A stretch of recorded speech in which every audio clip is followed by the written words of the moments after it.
Columbia, Missouri, and Sydney, Australia. All right. All right. Got the world covered. Yes. Well, you got the World Cup. If the women's in it, yeah, we got a chance at winning. If the men's there, not so much. Ain't that the truth?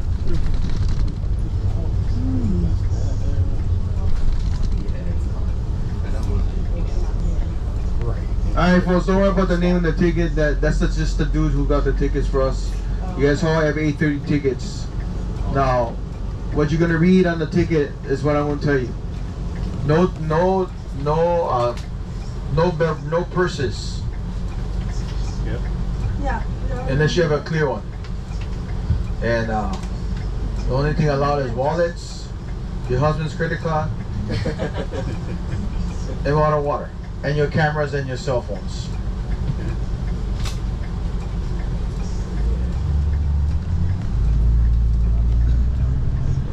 Is this same bus taking us back? Yes, sir. Now, I'm going to introduce myself.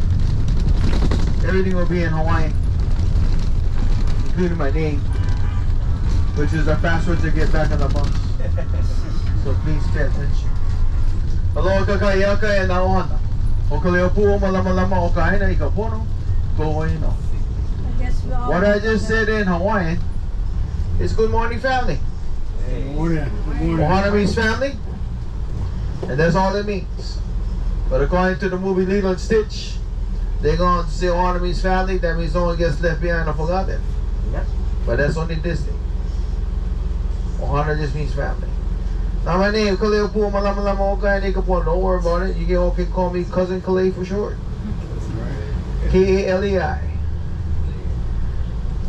Welcome to my island home of Oahu, which means a gathering place.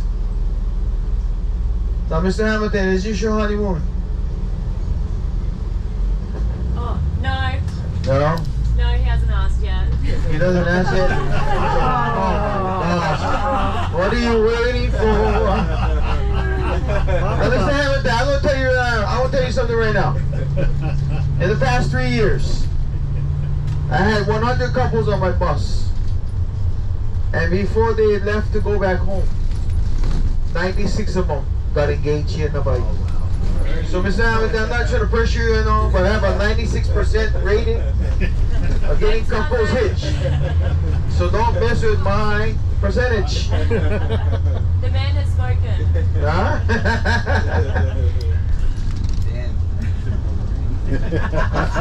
There are plenty of them around. And you know what's so funny, right?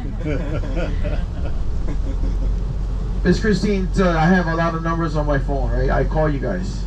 So all 96 couples, they all call me. The ladies call me and say, hey, Cousin Kalei, guess what? I'm engaged. Thank you so much.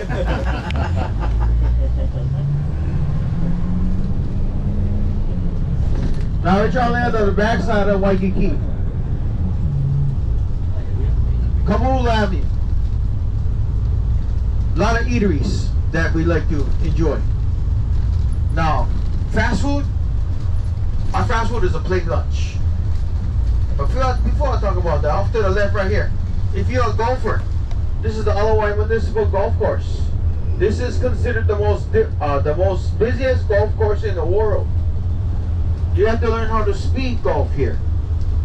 They'll tell you to hurry up if you're taking too long. Now right here to the right, this is Rainbow's Drive-In. If you love watching Food Network, the Guy Fieri, Diners, Drive-Ins, and Dimes, that drive-in was featured on one of his shows. Home to a mixed plate. 2 scoops of white rice, 1 scoop macaroni salad, chicken, beef, and fish. I can guarantee you folks, if you eat that plate, you might suffer from pollination paralysis. Which is that you ain't gonna have time to digest your food, you might just fall asleep. Now if you don't like that kind of type of food, then you always can resort to the French restaurant right here, Jacques, or Louisiana's finest Popeye's chicken. And was voted #1 Mexican restaurant from 2018 to 2022, Taco Bell. Now we all know Taco Bell's not authentic Mexican food, but they open at 1 o'clock in the morning, you know, and when you smoke too much marijuana, you get the munchies. and the only option is Taco Bell. And yet marijuana is only medically legal here in Hawaii. Not like Colorado. Is Missouri legal? Yes. Yes, Really? unfortunately. Alright, alright. Now the reason why it didn't pass here in Hawaii, you guys voted down 2 months ago because they said it's a gateway drug. Uh-huh. Now it maybe is, but still that's a lot of tax dollars that could have been collected, but that's alright. Now if you have a sweet tooth, folks, this is Leonard's Bakery right here. Been in business since 1952. As you can see, kind of busy. They open at 5:30 in the morning. Sometimes the line goes down the street. Home to a Portuguese Pondu's donut that is deep fried, smothered in sugar. Now another really good place to eat breakfast, ladies and gentlemen, right here off to the left, Sweetie's Cafe, where all the servers are men and all the cooks are the ladies.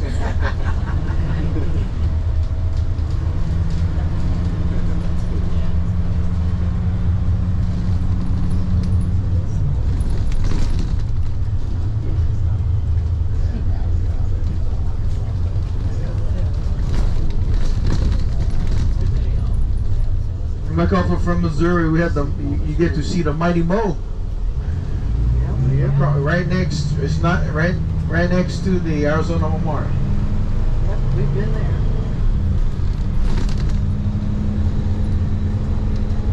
Now we're gonna hop on the freeway, folks. I have one question for all of you. Now what I'm about to tell you may be controversial. I am not a conspiracy theorist, but I love history and I love geography. That was my favorite subject in high school. Part of the reason the teacher was pretty. So I attended her class even when I'm not supposed to. But anyway, those are my two favorite subjects. Now, history, of course. What we learned in our history classes about what happened at Pearl Harbor 82 years ago. Now my question is, do you truly believe in your heart of hearts the attack at Pearl Harbor 82 years ago was a sneak attack or a surprise attack by the Japanese government? Well, how do you define the difference? Well, when you look at the redacted reports of what happened at Pearl Harbor, because of the Freedom of Information Act, you're allowed to gain access to this information. The attack at Pearl Harbor 82 years ago, folks, to us, everyday working people, non-government people, it was a surprise. It was a sneak attack. Put to the higher echelon of the government, you know, like the president and the FBI director, they knew Japan was coming to Hawaii to attack Pearl Harbor. Now, I'll dive deep into it in just a minute, but real quick off to the right, this is the University of Hawaii, home of the Rainbow Warriors. Now, check this out, folks. Missouri, you have like what? How many seats in your stadium? Like 80,000 probably? Something like that, yeah. So, okay, we have the baseball stadium, we have the basketball and volleyball arena, and right in between is the 15,000 seat college football stadium. 15,000 seats, folks. But don't worry about UH, because they suck. But it's alright. 15,000 seats. So when teams like Missouri or other college teams come to Hawaii, they enjoy it. They, oh, right now we're going to play UH, man. We're going to win. And then when they see the stadium, they go, oh my gosh. 15,000 seats. This is a high school football game or a college game. Yeah, they don't have enough space when they moved the stadium here. Now right here, this is Water Avenue, named after Samuel Water, one of the territory governors. Down the street, those buildings with the green roof, those buildings is Punahou School, a private school, founded in 1841. It is the second oldest school west of the Rockies. If you wanted your child, if you're living here in Hawaii and you wanted your child to attend that school from the kindergarten to the 12th grade, the tuition over 13 years of schooling, $380,000, around $30,000 a year. That is the school of the former President Barack Obama, Michelle Wee, and Hilly Preston.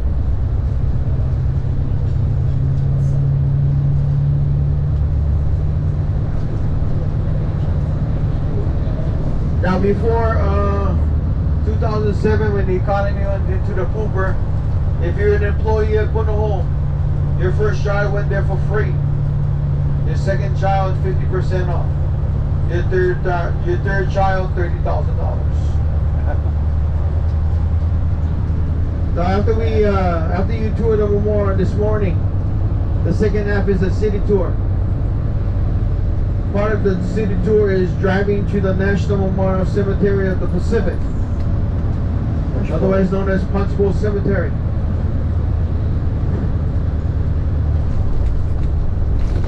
And then right there, that little mountain crater right there. We're gonna drive through there, go through downtown Honolulu, and bring you back to Waikiki. You should be back in Waikiki before 11:30. Yes. Now, diving deep into the attack, well, first off, in 1931, Japan decided that they wanted to take over the world, along with Germany. But for Japan, they invaded Manchuria, China. In doing so, America put an oil embargo and froze all Japan assets here in Hawaii. I mean, not Hawaii, but in America. Setting the stage for talks between these two countries and how the problem could be rectified. Simply, Japan getting out of China would have solved everything, but Japan chose not to. So, although they were going through some talks, Japan pulled away from the talks and started planning this attack.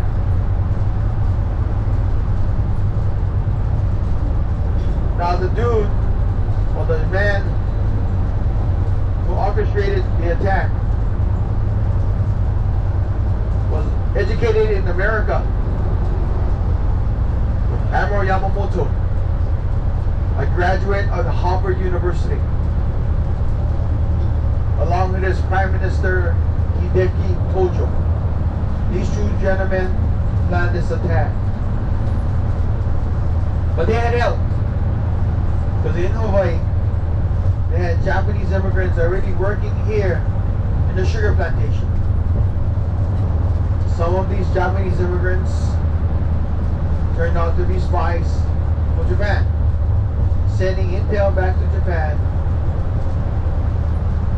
and information about pearl.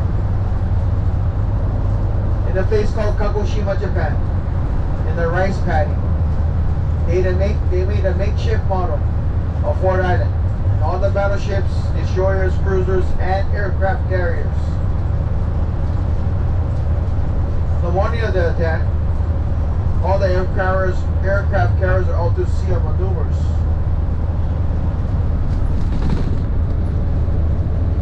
Leaving only the rest of the ships there. 2 weeks prior, as talks broke down, it could not rectify the problem. Japan set sail for Hawaii. On the morning of December 7th, the Japanese fleet stood 220 miles north of the Hawaiian Islands. At 7 o'clock in the morning, the call went out. Tora, Tora, Tora.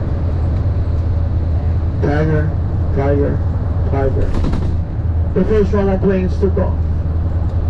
Now, mind you, before they took off, the Japanese commanders told all the pilots, do not worry, It is not a sneak attack or surprise attack. We sent telegrams and telegrams to America letting them know that we're coming. So the Japanese pilots thought they were fighting with honor. So they took off.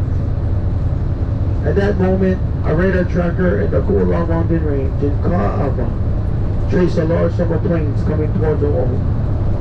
He contacted the sergeant at arms at Pearl and told him what he got on the radar. The sergeant at arms at Pearl told the radar tracker to stand down, disregard. It's probably the bombers coming in from San Diego, California that morning. So stand down he did. The first attack Japan made here in Oahu was at Wheeler Army Airfield with over 200 planes on tarmac wingtip to wingtip. And of course Hickam Air Force Base before making the initial attack. The second swarm of planes after taking off from the aircraft carriers. So they approached Oahu, they attacked Kaneohe Marine Base and Schofield Barracks.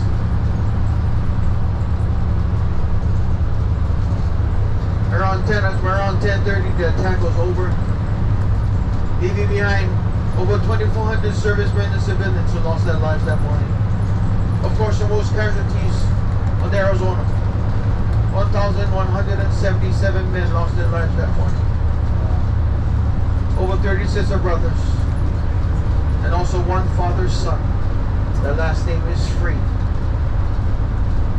Now the last survivor from Pearl Harbor and the attack, and the last survivor from the Arizona itself, passed away on April 1st of this year at 102 years old, leaving no more survivors from the attack. Survivors who from Arizona, which when they passed on, they had the option to be interned with their shipmates on board the Arizona. Now the National Park Service runs the park. It's called the Valor in the Pacific. The Navy runs the Navy Launch, the boat ride.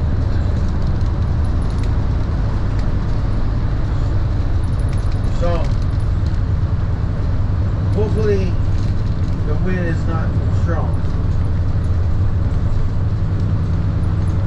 What's going to happen is that when we get to Pearl, folks,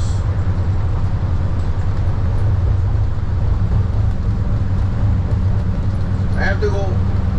Usually I walk you in, but I have to go back to Waikiki as soon as I drop you off.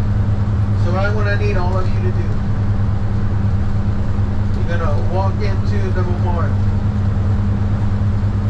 When you get to the main entrance, folks, the park rangers will ask you to walk in a single file line.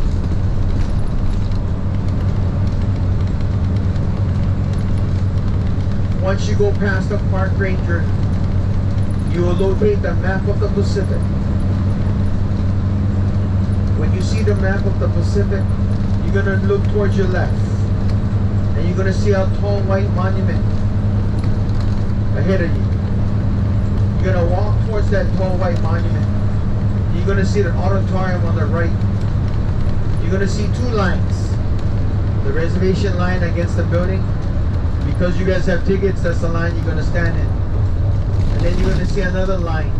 That's the standby line. People who do not have tickets. Your ticket time's 8:30. I need you to stand in line at least by 8:15. The park ranger will call out for 8:30 tickets. And then they're not gonna take the ticket from you. They're gonna just want to verify that you have the time. Then you're gonna walk into the auditorium, and then you're gonna exit and board the Navy Launch. That movie. Now ever since COVID, they changed it up. Usually you watch the movie first, then you take the tour. They don't do that now. When you come back for the memorial, ask the park ranger, hey, can I watch the film? It's only 23 minutes. They've showed the film 15 minutes past the hour and 15 minutes to the hour. So when you come back, you can watch the 9:15 film. It would be nice if you could watch it first. But yeah, watch the 9:15 film. Now across that tall white monument, before you stand in line, you look off to the left, you're going to see another building. That is a self-guided tour before you go on your memorial tour.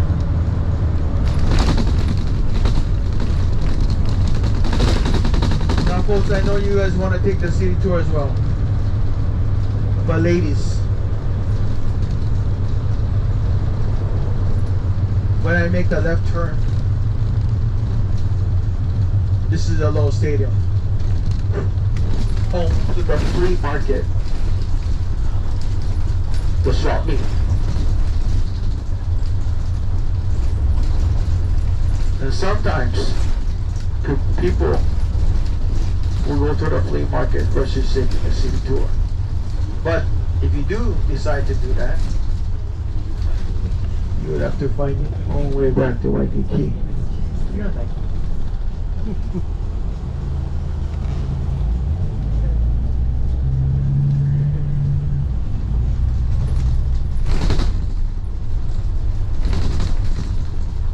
that flea market's only on certain days. Saturdays, Sundays, and Wednesdays. So if you're not doing nothing tomorrow, come here in the morning. They open at 6:30.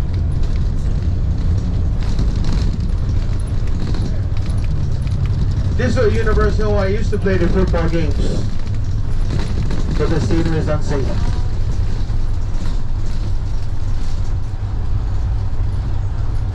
Now the memorial itself completed in 1962. A cost of over $500,000. With over 50, 60, almost $60,000 being fundraised by Elvis Presley in the benefit concert held at Block Arena to finish the project. Now when you look at the memorial, I know you've seen the TV shows like Hawaii Five-0 and movies and stuff. The memorial heart shape, when it dips on in the middle, it represents the darkest day in the United States naval history. When it rises at both ends, it means victory in the Pacific. Because on September 2nd, 1945, in Tokyo Bay on board the Mighty Mo, Japan surrendered, ending the war in the Pacific. Besides dropping the atomic bomb on Nagasaki in Japan that ended it, before that, victory at Midway was a key battle for America.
Welcome to the USS Arizona Memorial. Please do not stop anywhere of this pier or these two ramps. Walk directly inside the memorial. If you're separated from your group, please wait for them inside. Also, do not take any outside pictures or any videos at this time. You have the chance to do so once you're completely inside the memorial and on your way back to the boat. Please put away all your phones and cameras. Thank you and enjoy your visit. On that December 7th, 1941. If you look closely, I think you'll see a lot of duplicate last names. There were 38 sets of brothers assigned to the Arizona, 3 of which were sets of 3 brothers. So there were 79 siblings assigned, and 1 father and son named Free. Of the 79 siblings, 16 survived the day. So not only were they serving with family, the Arizona was their family. The Arizona was their home. This became very clear when one of the 335 survivors, Gunnersmate Second Class Standing Teslo, put it in his will that he wanted to be returned to the Arizona after he passed away. Well, when the National Park Service took over administration of the memorial in 1980, they learned of Mr. Tesla's request, and together with the Navy, were able to make that happen when he passed away in 1982. They then extended this option to the rest of the Arizona survivors who were still alive at the time. So what happens when an Arizona survivor returns to the ship? Well, after he passes away, his family has him cremated and put in a waterproof urn. The family then comes out to Hawaii, out to the memorial, for a funeral service that happens after hours. Toward the end of the service, the urn is carried back out to the boat dock which you just came from, off to the side, where the senior next of kin hands the urn to National Park Service and Navy divers. The divers then swim back across the water, holding the urn above the water, until they get even with gun turret number 3, which is that big rusted tub-looking thing out there. Once they get even with that, they hold up the urn to let the family know this is the last time they'll see their loved one. Then, as taps plays, they propel themselves downward, so that the last thing the family sees is the urn going beneath the water. The divers then go down on gun turret number 4, put the urn in, and let it go. The divers say it feels as if the ship is pulling back. One of his homes return to his shipmates. Well, here in front of the shrine wall, there's a low wall on either side.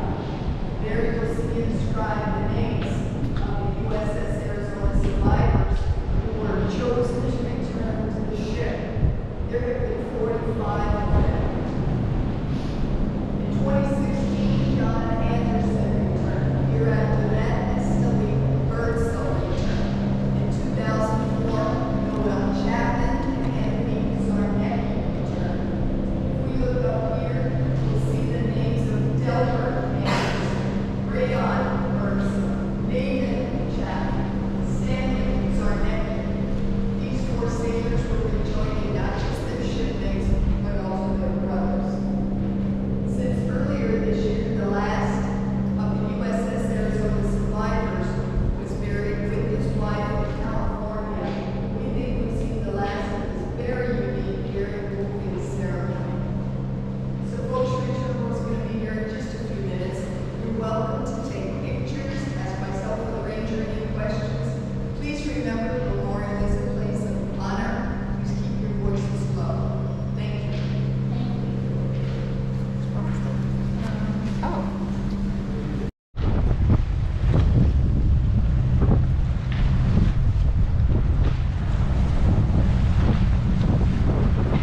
Welcome back, guys. Before you exit the boat, make sure to look around and gather all your belongings. Once the ramps are set, feel free to exit, make a left around the building and back to the National Park. Thank you for visiting Mahalo.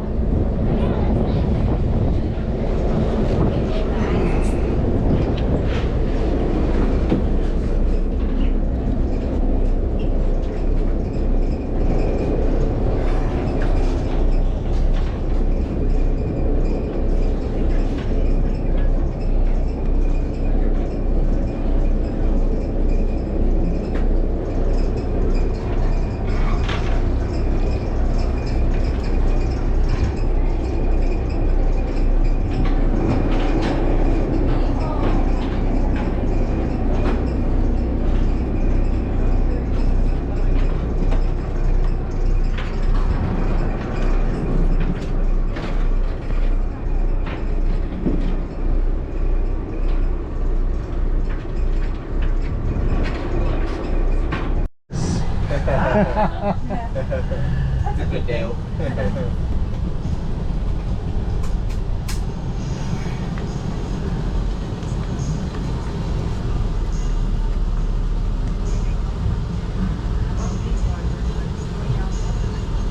But try walking a little faster. Or like use a crosswalk.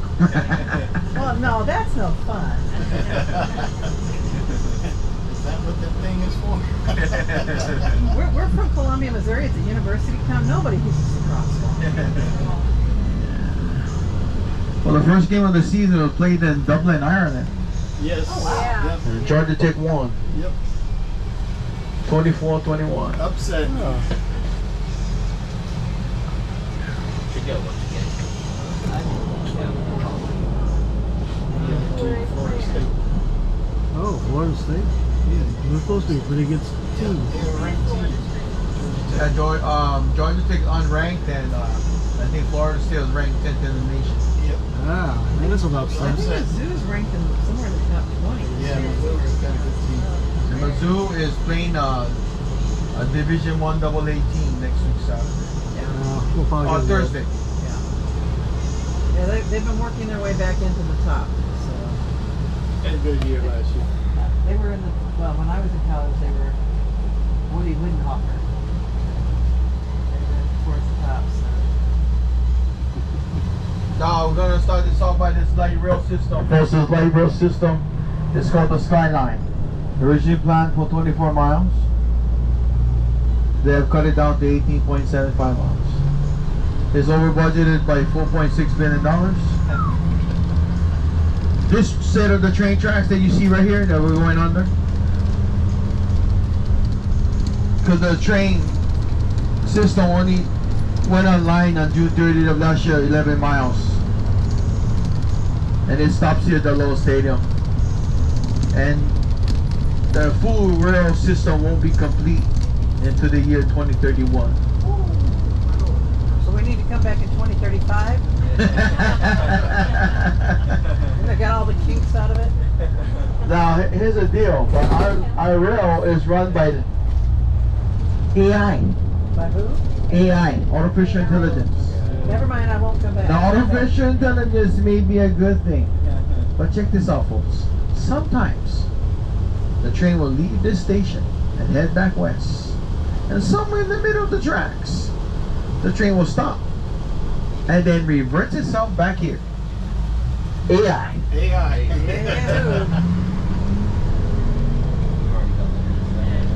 Now, besides being home to the Little State of Flea Market or Swap Meet, was once home to the Pro Bowl for over 30 years. Yeah, the NFL Pro Bowl. Now, the reason why they don't play any games here because it's unsafe, it's all rusted out.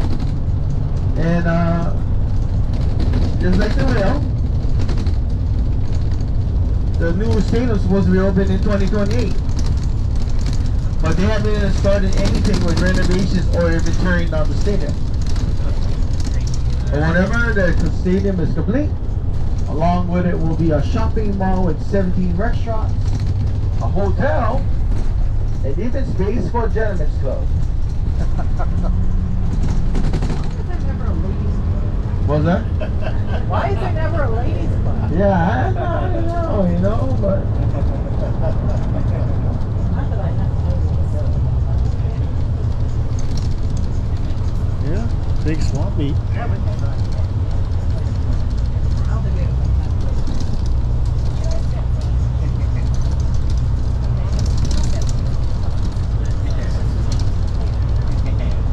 So on Sundays, it's a lot more. There's a lot more people selling stuff. Goes around the whole stadium.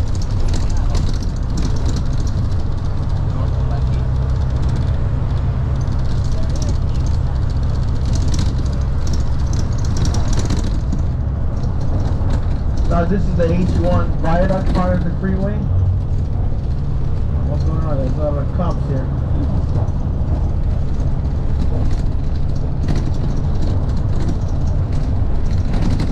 This will take us past the airport, of course.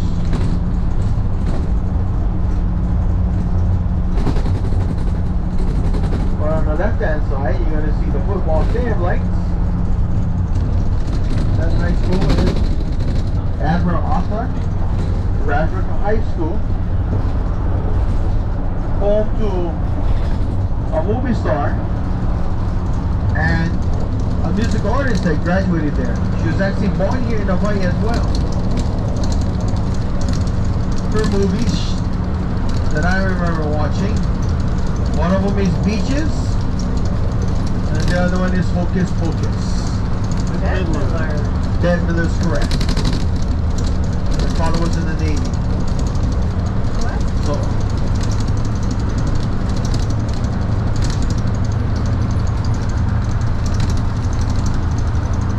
this H1 freeway is 27 miles long, east-west. Now all three freeways, part of the interstate system, that don't connect to any other state or island, those federal tax dollars, right? They built all these freeways here so they could connect the military installations. In fact, that was President Dwight Eisenhower's idea when he talked about building interstates in the U.S. as well, making sure that our freeways are accessible for the military.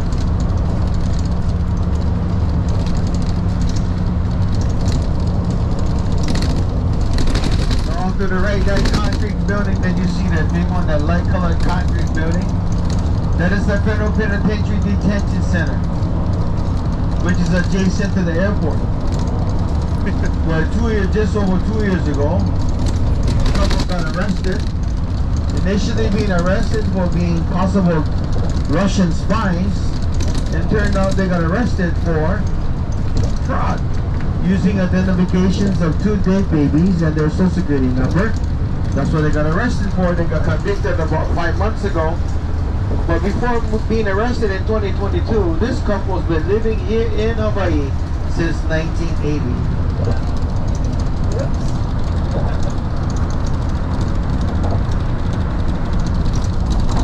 Now off to the left is a naval golf course and naval housing. But on the hillside, that pink building, you probably saw it this morning as we're headed to Pearl, that is Triple Army Medical Center. a rose coral pink, same color as the pink lady in Waikiki, the Royal Hawaiian Hotel. I forgot to ask, anyone serve in the military? Anyone serve? Yes. You did? Yes, What sir. branch of service? Thank you. Huh? Thank What you. branch of service? Oh, Army. Army. Alright. Now, I'm going to tell you something. I was watching this comedian, and this comedian asked this gentleman, what does he do for a living? And he told the comedian that he served in the Army. And then somebody from the crowd said, boo. So the comedian told the gentleman, why are you saying boo to the Army vet? He said, because I served in the Marines. And then the comedian said, hoorah! And then he said, you guys are the crazy ones, the frontliners. So the Army guy is saying, did they go yet? Did they go yet? Did they go yet? The back. How long did you serve, sir? 5 years active, 10 years, and 5 years reserve. All right, thank you for National Guard. serving, man. Thank you.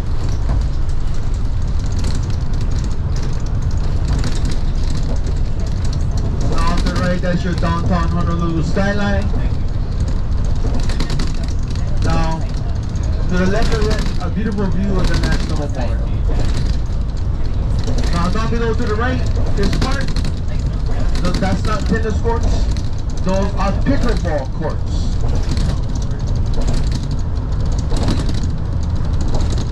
The city built pickleball courts here because that way they don't want to go to tennis courts to stop fighting. Because people would fight at the tennis courts. Pickleballers and tennis players. Now as we head off the freeway, this is Nimitz Highway, named after Admiral Chester Nimitz, who took over the command of the Pacific Fleet shortly after they attacked it for because Rear Admiral Hudson E. Kimball, the commander of the Pacific Fleet, along with General Walter Short, were arrested for dereliction of duty.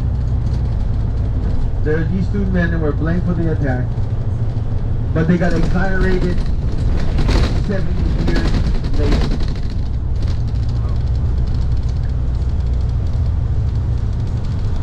Now this is Nimitz. After the next lane to the right takes you to Sand Island, which is a man-made island. It's the backside of Honolulu Harbor, home to Pasha and Matson Navigation, where 85 to 90% of the goods and services we need to sustain ourselves here in Hawaii come to this harbor on a weekly basis. We even have a new Amazon warehouse down the road where they, adding 500 new jobs to the economy. Now, part of the goods that get shipped here to Hawaii is the Hawaiian steak that we serve at McDonald's for breakfast. You know the Hawaiian steak? It was a ration for the military before World War II. The spam. Yes, you got it. Spam. It was ration for the military, and after World War II, the military said, we do not want spam as our ration. Leave it for the Hawaiians in Hawaii. I'm sure they'll eat it. We consume more spam than any other state in the Union, with 19 flavors currently on the market, including jalapeno spam. Now, if you want to get a quick laugh of the can of spam, folks. Now, I know you didn't come from Missouri, from Australia, from Denver. Miss McDermott, where are you traveling from again? Arizona. Arizona. I know you didn't come here I don't eat to go to spam. Walmart. But if you go to Walmart, go to the canned meat aisle. You're gonna notice that every single can of spam is locked up in a plastic container with a lock. Because during the height of COVID, People were shoplifting spam by the cartloads. It's good, but I'm not sure it's that good. I know, but you know it's so crazy, right? You go to Walmart and say, "You guys lock it up?" Yeah. Excuse me, can I get a can of spam? Okay, we meet me at the register. We'll bring it to you. That's crazy. But I believe it. Now we serve it at McDonald's and Jack in the Box for breakfast. And ABC has some of it too. Oh yeah, it's called a musubi. It's like 7-Eleven. Yep. Very good. Now, as we make our way to Honolulu, the city bus system, so easy to pronounce, the bus, or the bus, started in 1971. It's a medium-sized operation, whatever that's supposed to mean. And it's pretty good, you know, I mean, if you're a senior at 62 years old and over, it's $1.25. And it's $3.75 for regular adults, the regular adult fare. Now, if you're not 62, but you're kind of close to it, jump on the city bus and pay that $1.25. So the city bus driver will not stop you. Why? Because we do not want to be attacked. And old people attack. Oh yeah, they do. Because I got attacked in Las Vegas by a lady with a cane. I work for the public transportation in Vegas, and because I didn't say good morning to her real quick, she hit me on the head with the cane on what was supposed to be the safest route in Vegas, but apparently it's not. Well, they said safest, they didn't say totally. Yes. Now at this right here, you take a right, take another right, takes you to Nico's Seafood Restaurant. It's a really good restaurant. Their signature dish is seared ahi, yellowfin tuna. They get their fish daily, fresh from the fish auction. Now up here to the left, we have the busiest Home Depot in the U.S. We have the busiest Best Buy in the U.S. and the world's busiest Costco. This Costco here takes in revenue of $1.1 million a day in sales. Wow. Now, if you do have a rental and you want to go to Costco, you have to have extreme patience looking for parking. It's crazy. Now, I've been married to my wife for 30 years. Yay. Our anniversary date is December 31st, 1993. So last year, when we made 30 years, my wife asked me, "Where are you planning on taking me to lunch?" So I brought up Costco. You know, 2 hot dogs, 2 sodas, $3.14. Can't go wrong with that, you know. And if you need appetizers, you can go inside Costco, try some free stuff. But of course, I didn't take her to Costco. I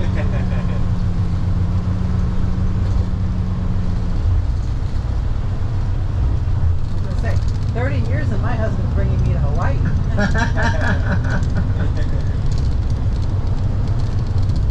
Well, what I really want to do is go on the Amtrak and go across the country. That would be That's cool. what I want to do.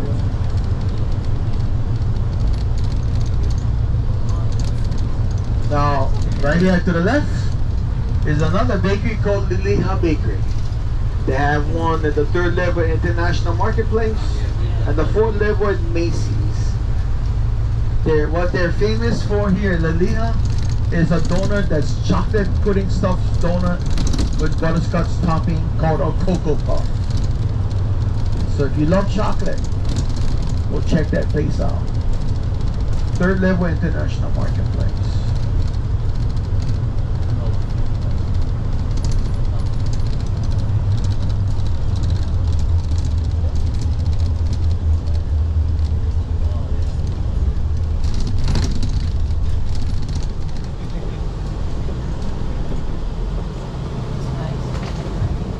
Oh how these buildings are in this. I don't know why they didn't color it, but these are senior living.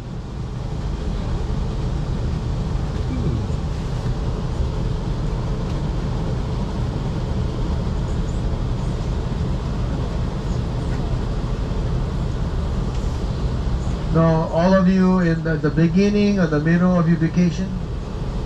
Beginning for us. Beginning? Middle. Middle? No. Middle. Have you done a lot of things since you've been here? Yeah, quite a few. Now, you might have noticed the traffic. The type of trucks that you see. The most common trucks you see on the road is Toyota Tacomas. We love our Toyotas here in Hawaii.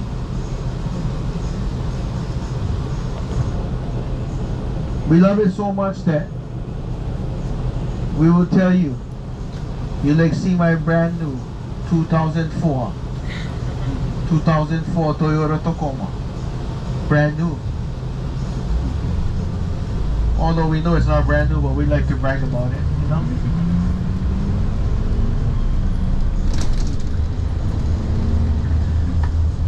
Now, where these two senior living condos are located, not really in a safe area.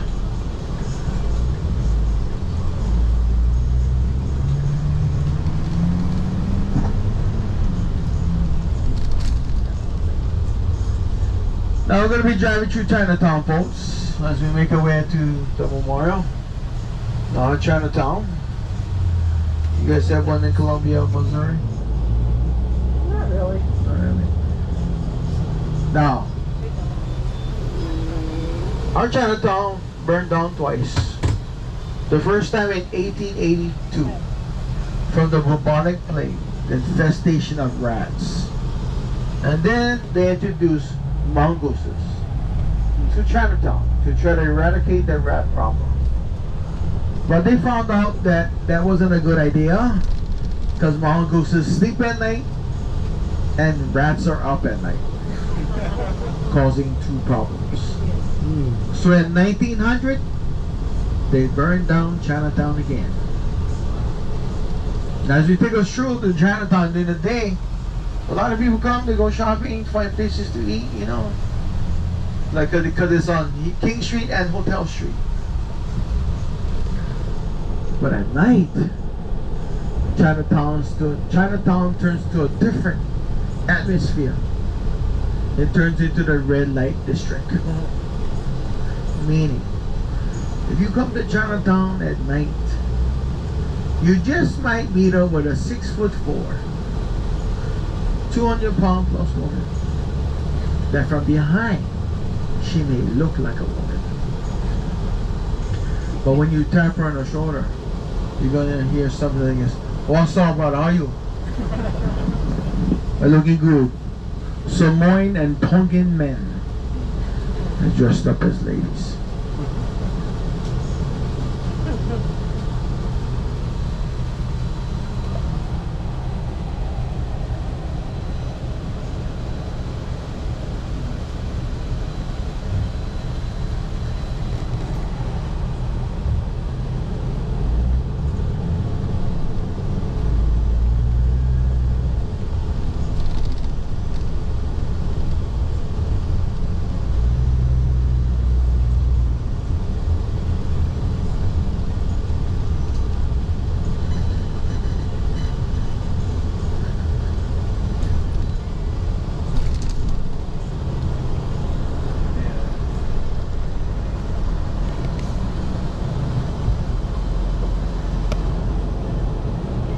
You know that you're in Chinatown where you see two Chinese dudes crossing the street with a pig.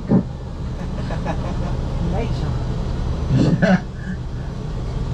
Fresh. They walk right across the street and people are like, what's going on here? This is Chinatown.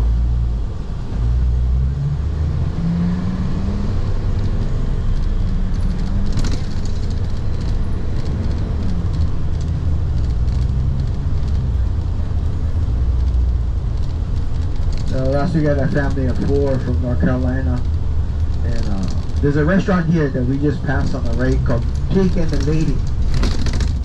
It's a really good restaurant.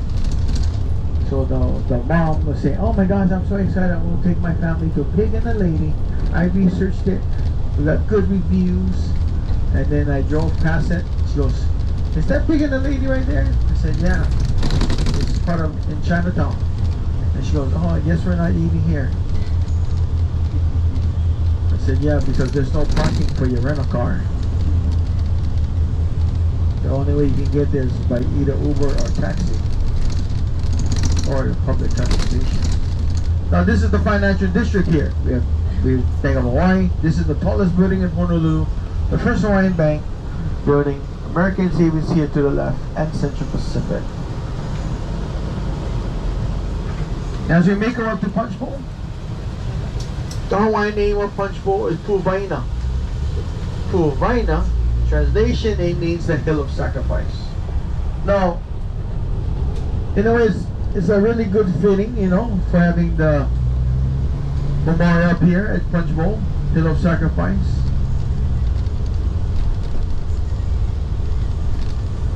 But in ancient times, that sacrifice meant something different. Now, who I'm going to use today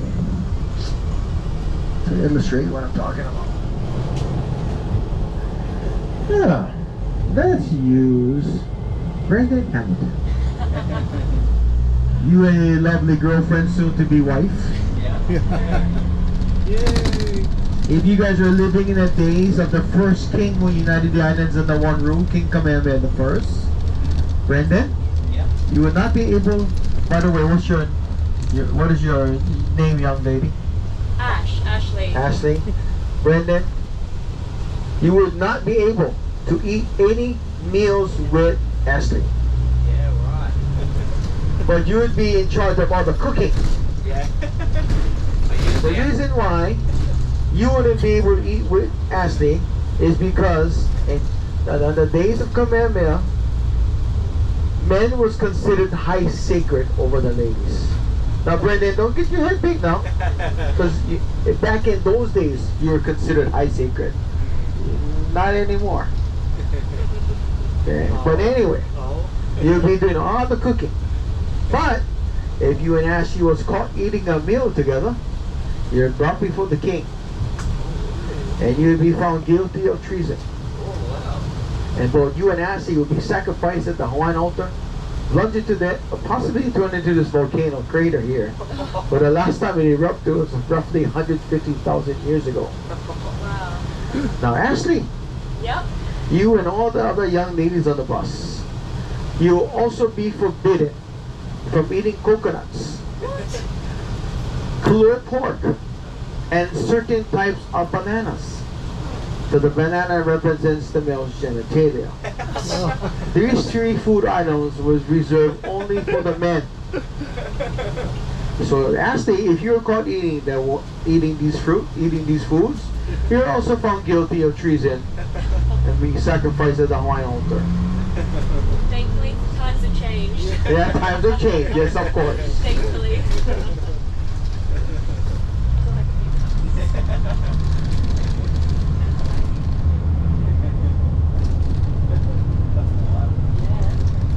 Now, the neighborhood of Punch Bowl, you're going to see some street names like San Antonio, Madera.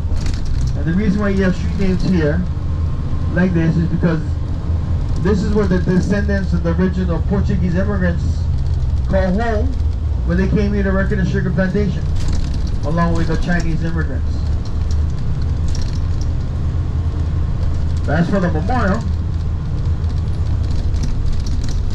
in February of 1948, the U.S. Congress approved funding for the creation. And before it opened up to the general public, it opened up in private ceremonies in January of 1949. And they brought all the men who lost their lives in World War II in the Pacific and brought them here to be interned. And then in July of 1949, they opened up to the general public. And that's when they had services for 5 war dead, 2 Marines, an Army lieutenant, and a civilian war correspondent by the name of Ernie Taylor Pyle. Now, Mr. Pyle is from the state of Indiana. He fought in World War I as a soldier, and then became a correspondent in the Pacific before losing his life in the Pacific War.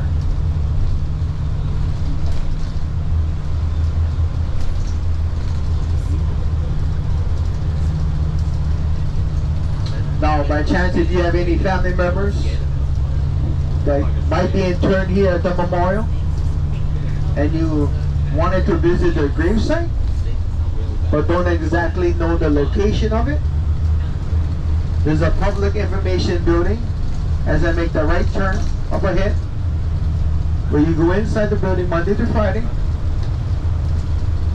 give them the names of your loved one or family member, and they help you locate the final resting place of your loved one or family.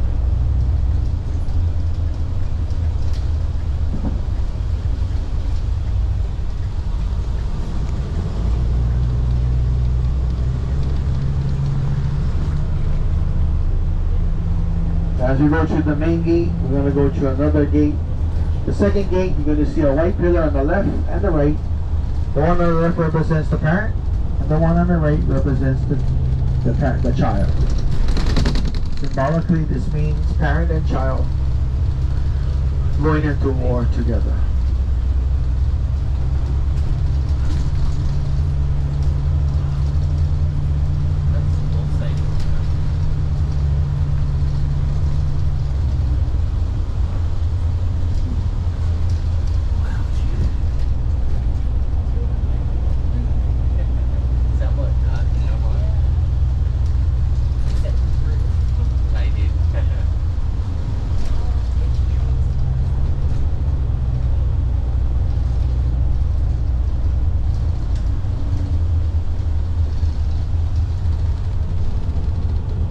Welcome to the National Memorial.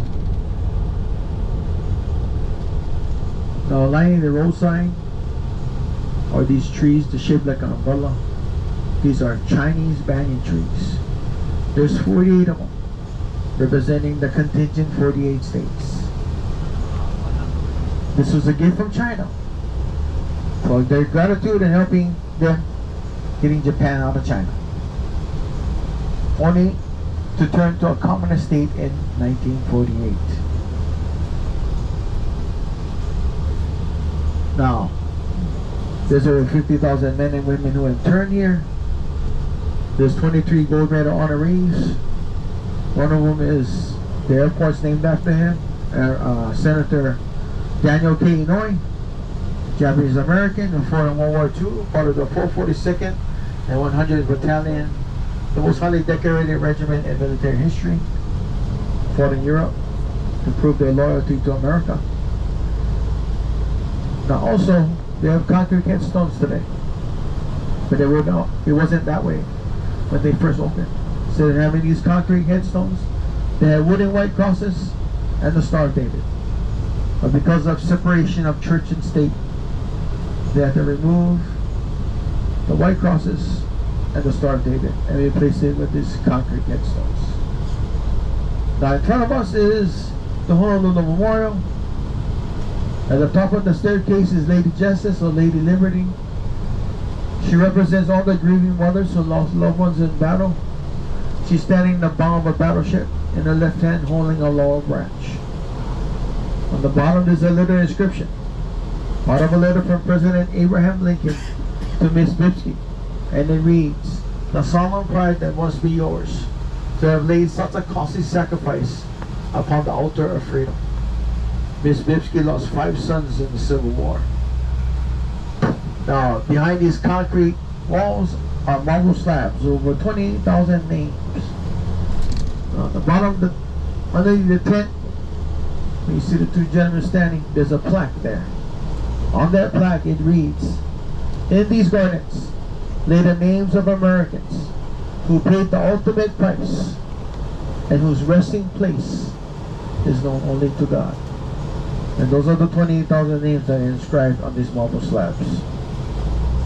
Now, Lady Justice or Lady Liberty can be seen in the opening credits of the original Hawaii Five-O with Jack Lord and Steve McGarrett.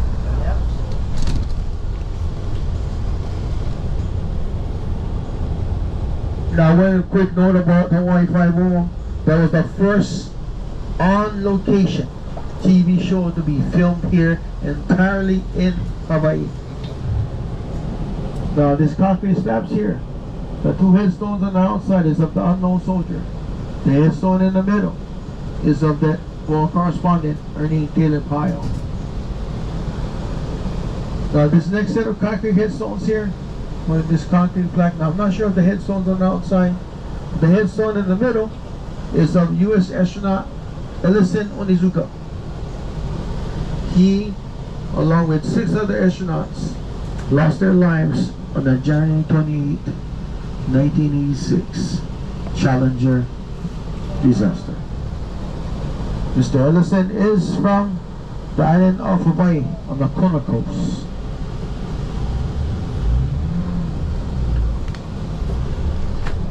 Once again, sir, thank you for serving in the Army.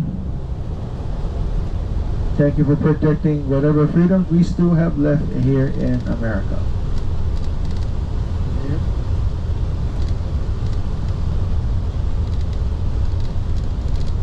The majority of the ones who were interned here, like I said, from World War II, the greatest generation. Our grandfathers, our great-grandfathers, and our grandfathers.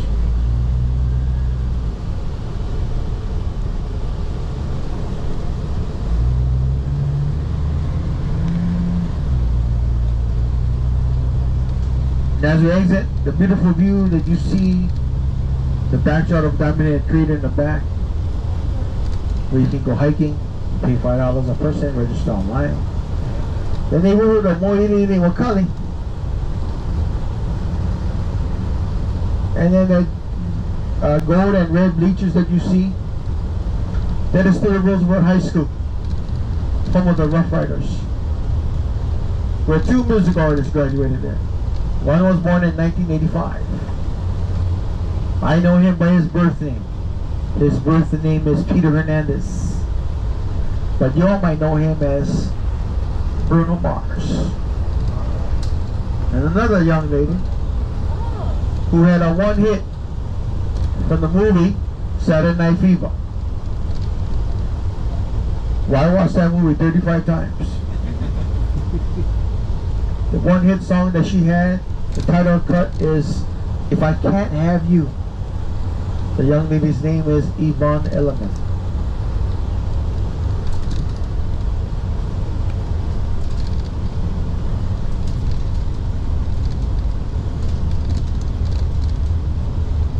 Now this neighborhood up here, this is called Papakolea. Papakolea is Hawaiian homelands. Hawaiian homelands was set aside for Native Hawaiians, all because of the 1920 Act called the Hawaiian Homeland passed in Congress, enacted in 1921, setting aside over 200,000 acres of land for Native Hawaiians. But it comes with a qualification. You need to be at least 50% Hawaiian to apply for the land, to inherit 25%. Once you're giving a piece of property, you're giving a 99-year lease at $1 a year.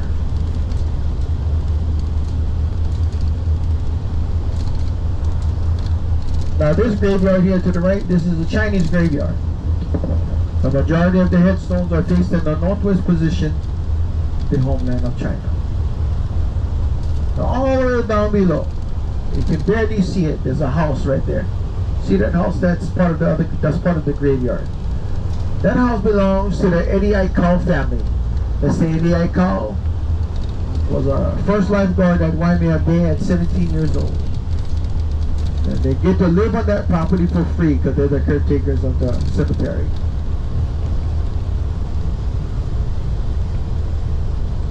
Now, when immigration happened, all because of the sugar plantation,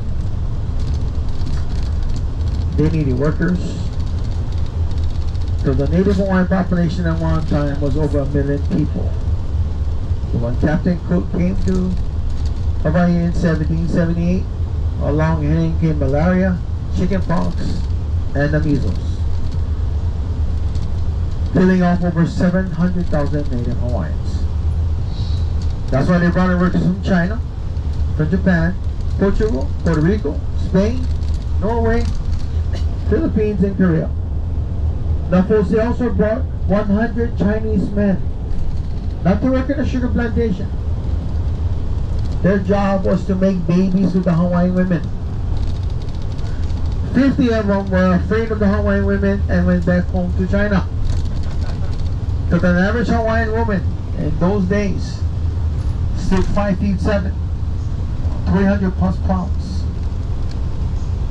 Yes, that's why the 50 men that were afraid of them and went back home to China. Only 50 brave souls stayed to make babies with the Hawaiian women.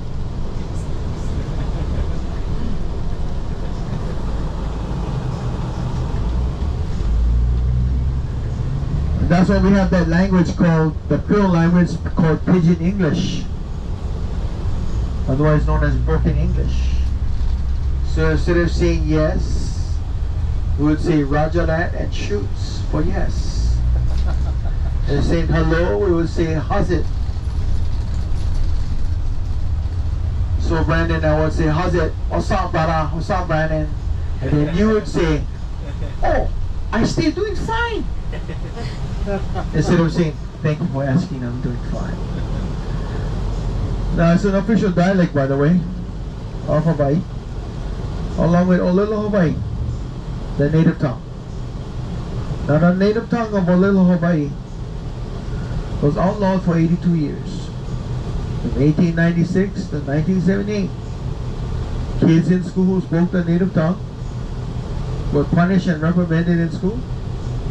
Adults who spoke the native tongue outside the home were arrested and put in jail. In 1978, they amended the state's constitution, making Olelo Hawaii legal again to be spoken freely without retribution.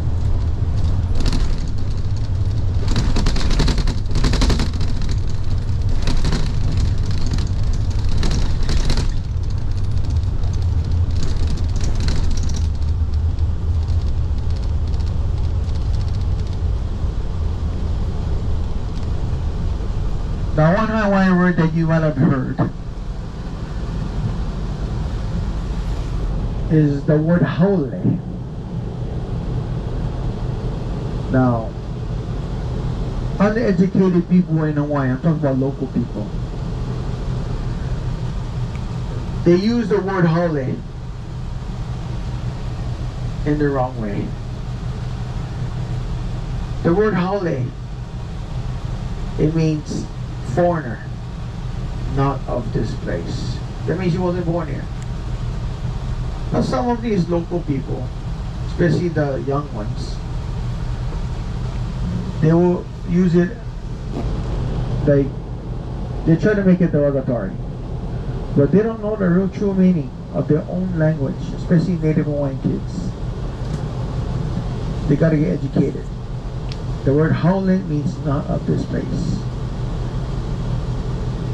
Now, if I was to visit you in Arizona, Missouri, Australia, Denver, I would be considered holy because I wasn't born in Missouri, Arizona, Australia, or Colorado. So the next time you see or hear someone say, hey, holy, da da da da da da da, especially if you might notice they're local. I don't know, hey, using the road the wrong way. Hey, if you have any problems, call me up. And I will settle the problem for you.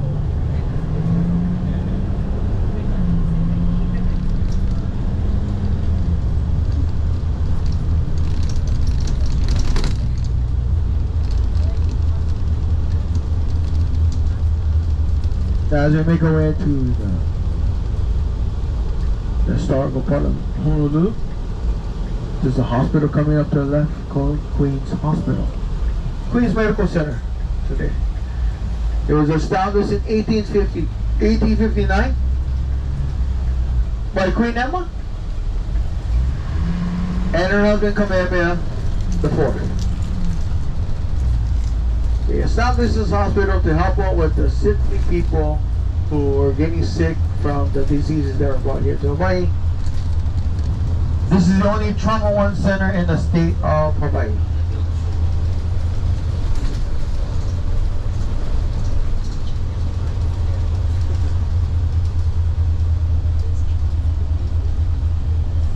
Now right here, this is the State Department of Health building.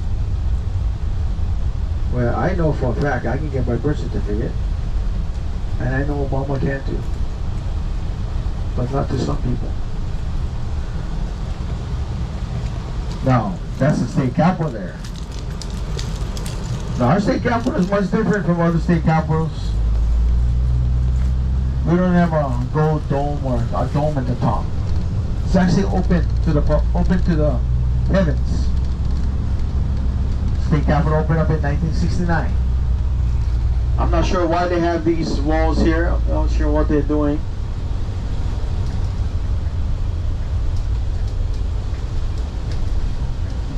But on either sides of the capitol, they have cone-shaped structure symbolic of the volcano. Now that man, that statue behind this wall, that is Father Damien. He came here to Hawaii from Belgium to work with the leper colony before losing his life to leprosy. His 8 pillars in front of the state capitol represents the 8 Hawaiian Islands. At the seating, it opens up to a palm tree. Now our state seal, one side is King Kamehameha I, and the other side is Lady Liberty. Our state motto, Ua mau ke'ea o ka'aina I kapono. The life of this land is perpetuated in righteousness. Now before the state capitol opened in 1969, the state government offices was the Yolandi Palace. Now in Arizona, do you guys call it the State Assembly and the State Senate? Is it the State Senate and the State Assembly, or is it the House? Senate and House. Yeah, us is Senate and House. But guess what? I think our state senators and state House members are probably one of the highest paid in the nation. They get paid $72,000 to work 5 months. Gee. Our taxes are paying it. What's that? Taxes that Our taxes are paying it. Yeah, so imagine that. $72,000. And they want to raise. Well, check this out, folks. In 2018, one of the bills they wanted to pass, I'm not sure, I forgot who introduced the bill, but one of the bills they wanted to pass was a bill called the chicken bill. Now, I know you guys see a lot of chickens and roosters. Yep. The chicken bill to eradicate the chickens. Yeah, I know, and they want to raise. Now, right to the right, that is Washington Place, the home of the last queen of Hawaii, Queen Liliuokalani. She wanted her own White House, so her husband, Captain John Dominus, built that home for her.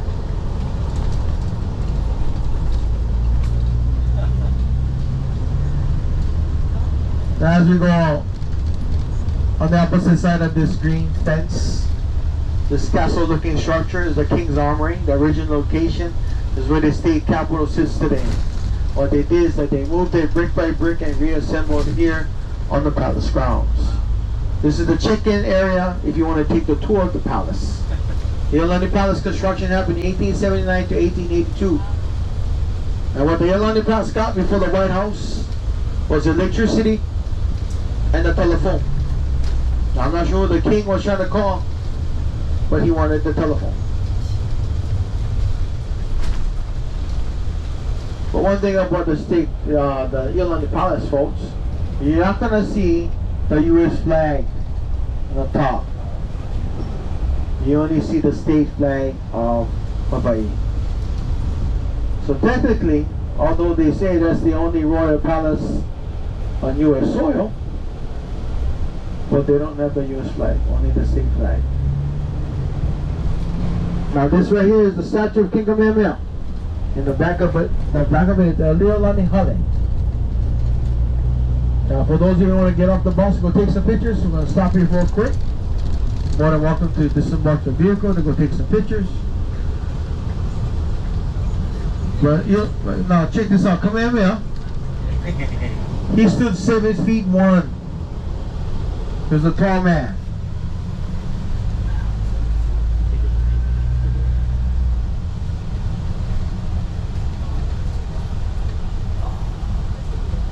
Now if you want to get off, do me a favor. There's a sign that says, "Do not walk on the grass."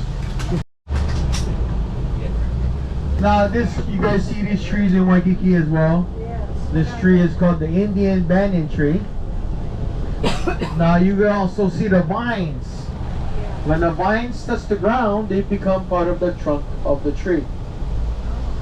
So this is one tree right here.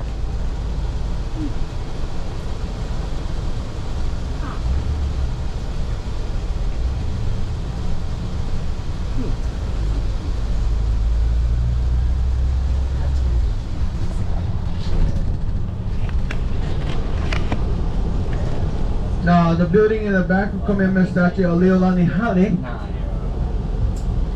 that's the office of Alex O'Loughlin, the second Steve McGarrett.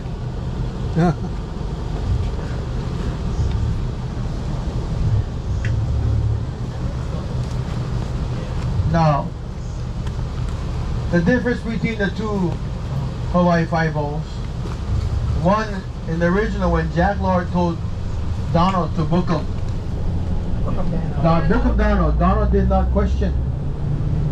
But when Alex O'Loughlin told Scott Kahn, book him Donald, Scott Kahn would say, why? Why can't you do it?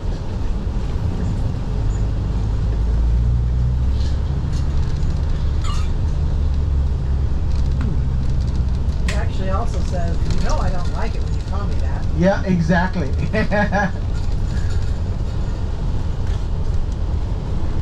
Now when you look at the state flag waving above the palace, you notice 8 stripes, red, white, and blue, and the Union Jack. The red, white, and blue stripes represents Great Britain, France, United States, and Belgium, the 4 countries who recognize Hawaii as a sovereign nation. The Union Jack was a gift from King George III to Kamehameha I. The reason why it's on our state flag is because it's a constant reminder how close King Charles would have been our monarch.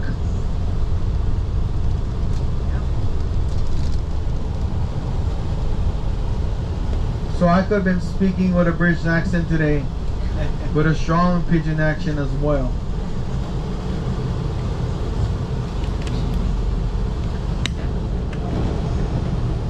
And then mausoleum, that small gray building that is home to the people's king, King Honolulu. In 1873, he was elected king, the first one to be elected king of Hawaii, the king for the people. Now the church right here is Koiha'o Church, known as the Westminster Abbey of the Pacific, the sister church of the Westminster Abbey in London, England. Made from 14,000 car blocks, but no nails needed to put together. Now these are missionary homes. When the missionaries first came to Hawaii in 1820 from Boston, Massachusetts.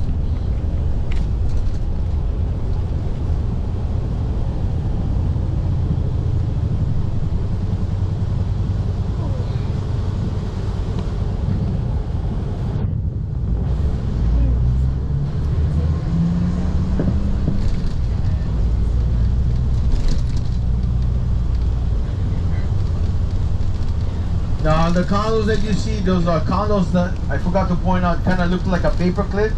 It's on the Alamona Boulevard side. Those condos are called the waterfront condos. 1-bedroom condo, roughly 600 square foot. The asking price is $1.4 million. Now, although we have one of the lowest property tax in the nation, the median price of a home here on this island currently sits at $1.2 million.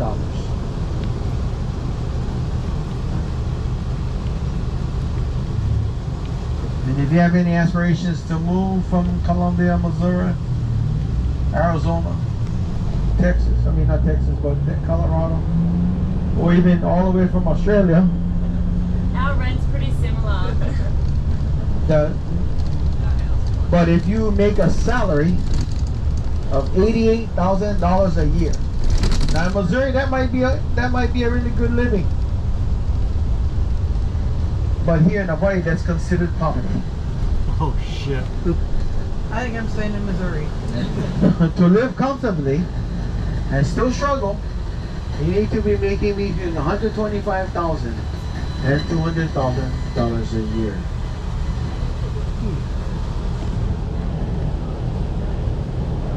That's why a lot of us get priced out of paradise, and we move out of state. And right now, the number one state where people from Hawaii are moving to is the state of Texas, and Arizona, and Nevada.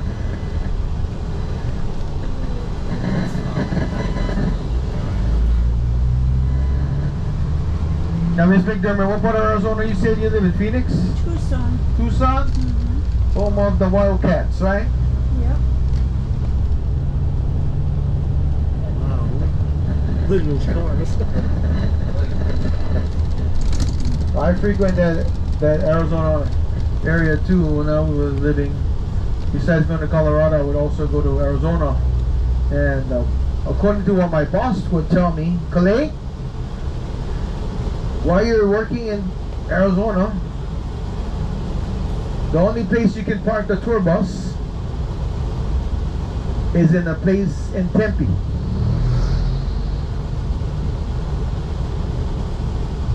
Next to a shopping mall. I forgot the name of that shopping mall. But in Tempe, the hotel was I forgot the name of the hotel, but the parking could fit the tour buses, Miss McDermott. Next to it was a Waffle House that burned to the ground, and a gentleman's club.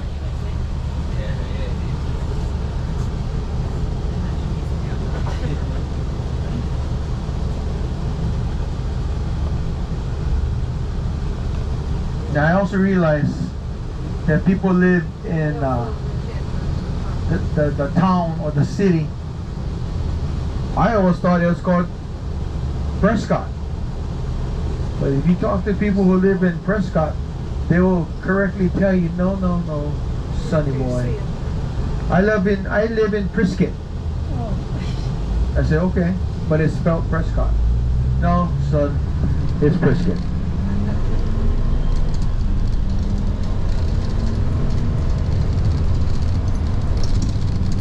As we make our way back to Waikiki, these trees lining the roadside, these are monkey paw trees. Really good canopy for shade. Now if you're to the left, this high school is McKinley High School. President William McKinley High School. Where Dwayne "The Rock" Johnson, during his sophomore year of high school, he attended here.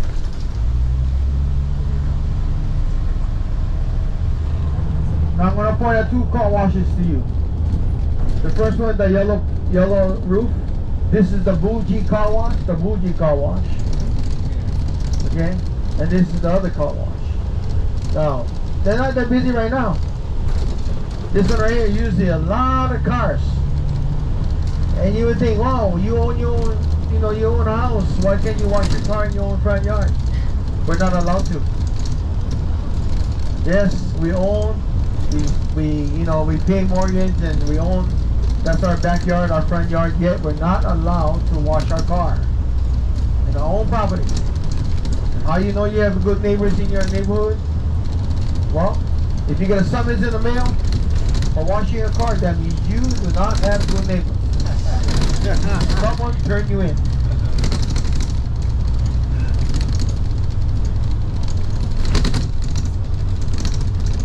traveling on Copenhagen Boulevard, this is the backside of Ala Moana Shopping Center. If you haven't been to the mall, I mean, unless you're planning on getting some stuff,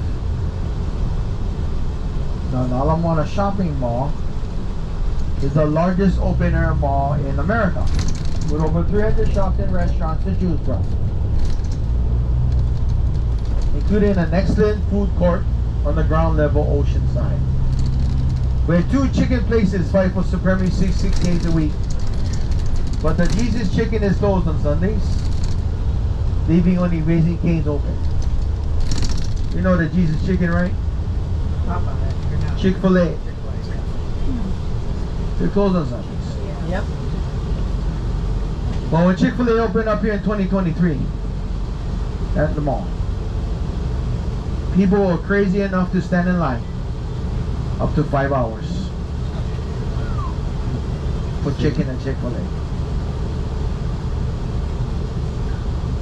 Now, of course, we have Tarjay right here to the right.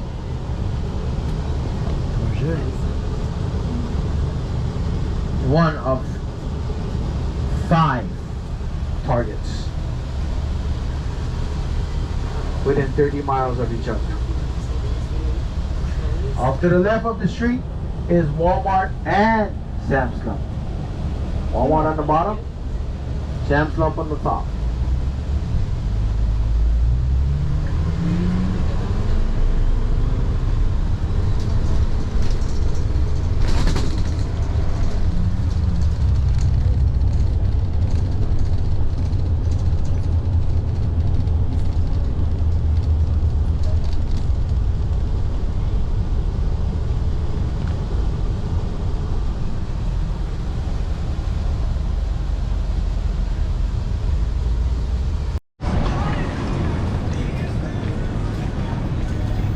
That looks familiar.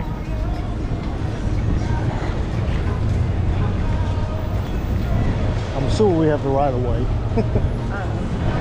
They hit us, I'll make it down.